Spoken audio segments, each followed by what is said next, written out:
Nanguna ang Pilipinas sa pinakamading traffic sa buong Asia. Ayon yan sa datos ng TomTom Traffic Index. At sa buong Pilipinas, Davao City raw ang pinaka-traffic congested na syudad. Narito po ang report. Saan man sa Pilipinas, di na nawala ang problema sa traffic. Mula Luzon hanggang Mindanao. Ang masaklap, mukhang dito pa umaarangkada ang dalawang sentro ng komersyo sa bansa. Ang Davao City, nananatili most traffic congested na syudad sa buong Pilipinas. Ayon niya sa 2025 TomTom Traffic Index. Pang-12 din ang Davao City pagdating sa city congestion sa world ranking. 66.2% ang congestion rate.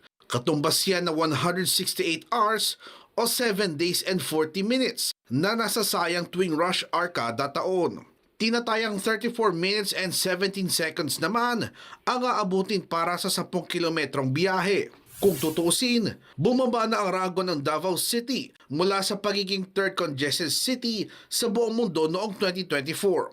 Sinusubukan pa ng News 5 na kunin ang panig ng Davao City LGU sa issue, pero wala pa silang sagot sa amin. Sumunod sa Davao City ang Manila, na pang-apat na po sa listahan sa buong mundo with 57% congestion rate. 143 hours naman o 5 days and 23 hours ang nasasayang sa rush hour dito kada taon. Habang 31 minutes and 45 seconds ang average travel time sa 10 kilometro. Pagdating sa metropolitan traffic congestion, pang-14 sa global list ang Metro Manila. Ibig sabihin, damay na rito ang iba pang lungsod at bayang naglalabas-masok sa Maynila. At sa buong Asia, ang Pilipinas ang most traffic congested na bansa na may congestion rate of 45%.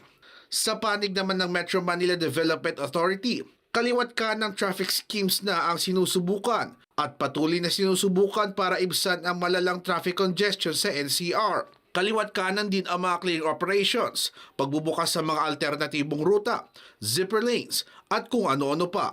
At sa pagpasok ng bagong datos kung saan notorious pa rin ang Pilipinas pagdating sa heavy na traffic. Nakikipag-ugnayan na raw ang MMDA sa Project NOAA para tugunan ang problema. Kasi titingnan natin ang traffic kasi, tatlong components palagi yan eh. Engineering, education, enforcement. Last na yung enforcement. So, tingnan natin itong engineering na to based on the data that we have. Nagbabalita mula sa Frontline, Bernard Haujan, News 5. Mga kapatid, Ed Lingaw po, maging maalam at may pakialam sa mga napapanahong balita sa ating bansa. Para sa mas malilimang pagtalakay at paghimay sa mga issue at headlines, mag-follow at mag-subscribe sa social media pages ng News 5.